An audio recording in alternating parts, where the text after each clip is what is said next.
Hello everyone and welcome back to my YouTube channel with another useful and informative video.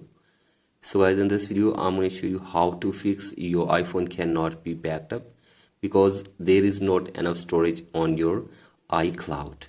So guys, if you're also facing this issue here, I will show you how can you easily fix it. So guys, for that you have to simply watch this video till the end. So guys, first of all, open settings in your device and then go to iPhone storage and scroll it below and delete useless apps on your iPhone from here.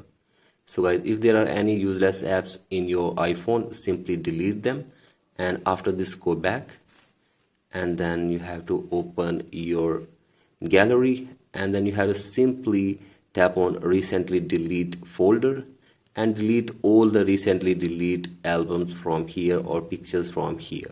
So guys, do this, and after this delete the useless data from your device as well.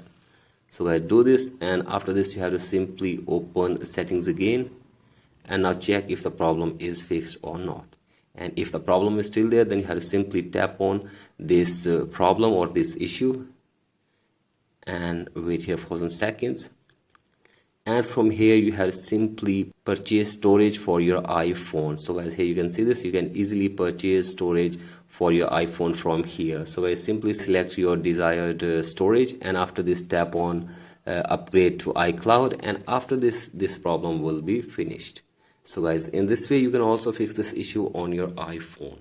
So guys, that's it for today's video. Hope this video helps you.